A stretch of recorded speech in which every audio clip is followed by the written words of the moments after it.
What is it that prevents people from doing the things they already want to do in life?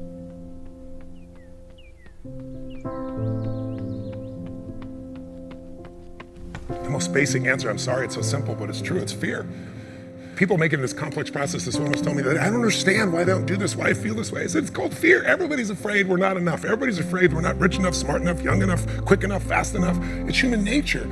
But the secret is to do it anyway. I know that sounds so simplistic. My work when I'm working with somebody is showing how to condition themselves, like building a muscle, so that you take action first, automatically. Because if you don't do that, it's hard. You lose momentum. It's like, how do I get started? Where do I go? Do anything to start the process of moving forward rather than let fear stop you.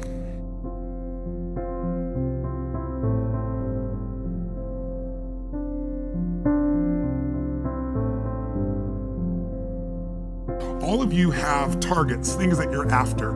If you're gonna get a new result, if you're gonna grow your business, if you're gonna be able to support your mom, if you're gonna get rid of the anxiety, if you're gonna be able to overachieve and not have all that fear inside of you, you obviously need to get a new result. You're gonna have to get new action. You don't get new results with old actions doing the same thing. Exactly. What human beings can do is amazing. What they will do is usually disappointing. It's not because we're not capable of it, it's because we don't have new actions because we get in certain emotional states that dominate us, like anxiety, like fear of failure, right? Like the fear of the loss of your mother as an example. So if you're in a state of fear, you're gonna behave very differently and get very different results than if you were in a place of being courageous or bold or warm or connected or playful, any of those. So the most important key to changing your life in any situation is to change results, you gotta change behavior, but to change behavior, you gotta change the emotional state you're in. How do you do that when you don't feel like it or it feels overwhelming? There are two ways, and I've done this with the greatest athletes in the world. I've done this with 4 different presidents of the United States. I've done it with billionaire clients.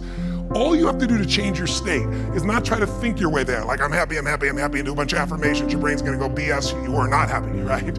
What you need to do is make a radical change in the way you use what we call your physiology. It's a big word, it just means the way you use your physical body. I've taught this for 40 years, and about 3 years ago, Harvard finally did a study where they proved what I did worked, and they called it these power positions. And what they showed was if you stand, everyone can try this, stand up just for a moment if you want, everybody at home can try it as well. So do something really silly. Put both your hands on your hips like Wonder Woman or Superman or that stuff, right?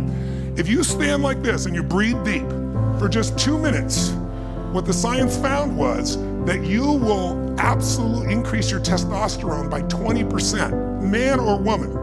You'll drop your cortisol, which as you know is the stress hormone, by 22%, and you're 33% more likely to take action if you wouldn't have before because fear would have stopped you.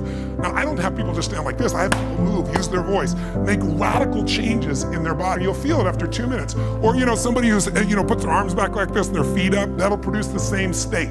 It produces more certainty in you, and that certainty gets you to take different actions. So if you are in a situation, you think of the worst scenario, your mom dying, no, my business goes under, I never achieve at the level I need to, all the things I have anxiety about, the minute you focus on them, you go into those states of fear, and then you behave fearful, and you get lousy results. And when you get lousy results, what does it do to your brain? You go, see, I told you I couldn't do this. It becomes this negative loop.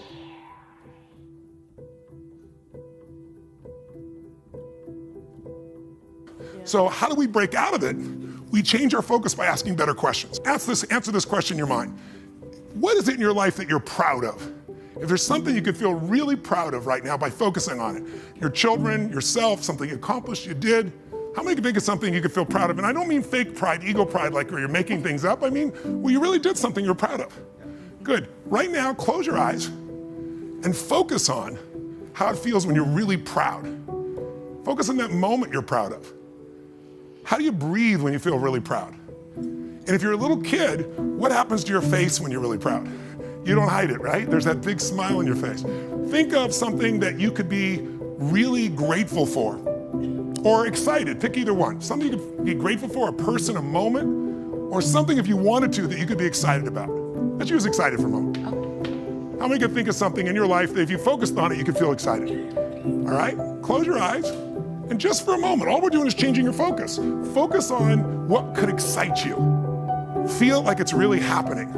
Your mom's healing, you break through in the business, you're achieving the level you want. Anxiety is rid from my life. I'm on charge, I'm on top of it. How do you breathe when you feel really excited. Yeah. So if we change the state you're in, just by changing our focus or the way we use our bodies, it's got to be a radical change, right? Here's my question for all of you. If you focus on what you want, life has probabilities, there's no guarantees, but you increase them when you change your state. And that's really what this is all about, learning to change your body and learning to change your focus.